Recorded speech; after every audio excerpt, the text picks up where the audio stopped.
From my point of view, it pretty much saved my life because I had no idea where or what I was going to do. Yes. Yes. Wow, that's wonderful to hear. Wikipedia said that you told Phil Anselmo that you're not interested and will never talk to him again. I'm not. That's all we have to say about it. Vinnie Paul is a name that will always be linked to heavy drums and the spirit of a wild, never-ending age of metal, not just Pantera's drummer. Even though the world was falling apart around him, he was a symbol of strength, defiance, and unwavering devotion to music. Vinnie did more than just keep time for the band. He had a strong way of playing the drums, an iconic way of playing the double bass, and the spirit of live loud, die proud.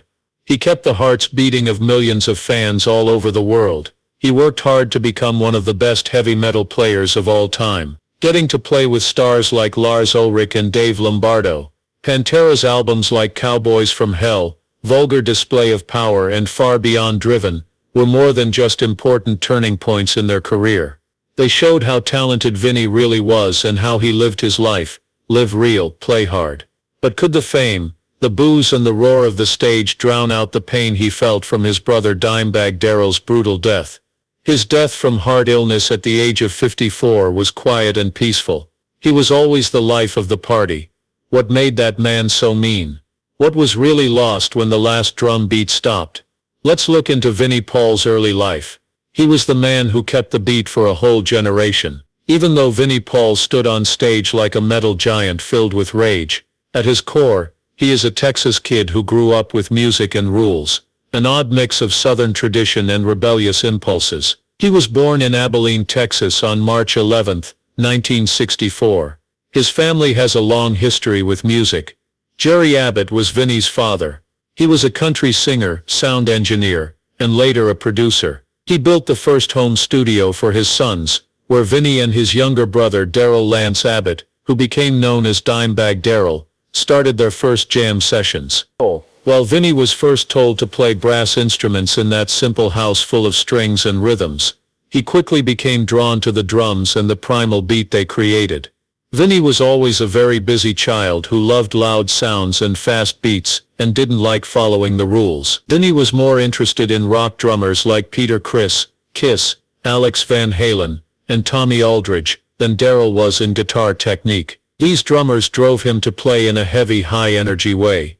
Surprisingly, Vinnie learned everything on his own, depending only on instinct and feel. He also had a very good sense of rhythm and timing. From the start, Vinnie and Darrell had a strong bond that could not be broken. They were more than just brothers. They were artistic soulmates who knew each other's every beat and riff. As teens, they started playing in local bars, where it was dark, there was music all night, and metal fans were yelling. Vinnie and Darrell started Pantera when they were only 17 years old, in 1981. At first they played the famous glam metal style of the time. Vinnie felt like something wasn't right, even with the makeup and sparkly clothes. He really wanted a sound that was dark, rough, and angry. He and his brother were quietly getting ready for a change, a real revolt that would change the history of heavy metal. Vinnie Paul's early life wasn't marked by trouble or stress in his family, but by working in a professional music setting. He was shaped into a fighter by his strong bond with his talented younger brother, and his deep love of drumming. He was ready to fight on the battlefield of the chaotic and eternal years that lay ahead. On the road with Pantera. Pantera did not start out in the spotlight. It was made with blood, sweat, and many nights of hard work that were never seen. In 1981, Vinnie Paul and his younger brother Dimebag Darrell started the band. They were just two crazy-eyed Texas teens playing Van Halen songs in bars. They wore big hair and shiny leather pants and were chasing the glam metal dream. In its early years, Pantera, like many other bands, followed the glam metal style. It put out 4 independent albums, but it was only popular in the American South. Vinnie was already a very well-trained drummer at that point. Not only in charge of the beat, but also of how the band works together. Vinnie Bag was the creative heart, and Vinnie was the practical mind.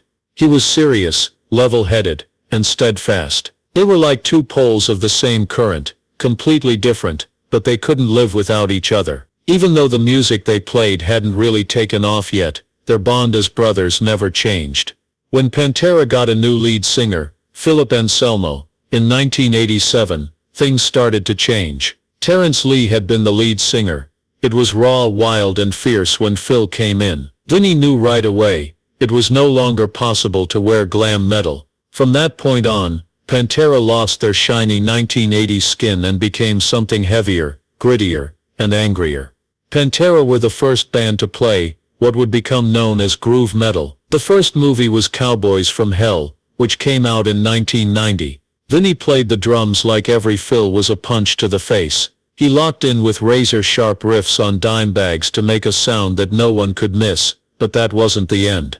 It was with Vulgar Display of Power, 1992, that Pantera turned into a beast. Vinnie wasn't just playing the drums, he was leading with them. Walk, This Love, and Mouth for War were all built on foundations that Vinnie laid so solidly that they could not be broken. He didn't need to be fast to show off. He smashed people with weight, space, and a level of accuracy that was almost military. Thrash metal was going away and grunge was on the rise at the same time. Pantera became metal's fiercest reaction, and Vinnie kept its heart beating. Pantera weren't just fighting after Driven, 1994, they were taking over. The record went straight to #1 on the Billboard 200, which is almost unheard of for a metal band that doesn't have any radio hits and doesn't compromise in any way.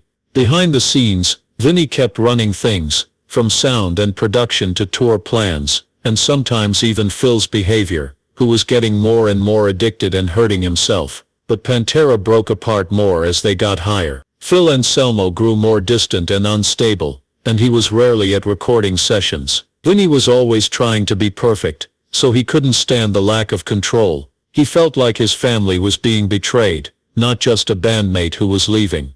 Vicky tried to keep it together, but Phil couldn't. The fun of acting gave way to heavy crowds, long hard tours that lasted months, and members who became more hostile toward each other. The fight between Dimebag's brother and the singer he used to work with got his brother hurt. Pantera's last records would be The Great Southern Trend Kill, 1996, and Reinventing the Steel, 2000. The band was no longer working together, but the music was still very loud. Phil got sidetracked and worked on other things. The band Pantera broke up in 2003.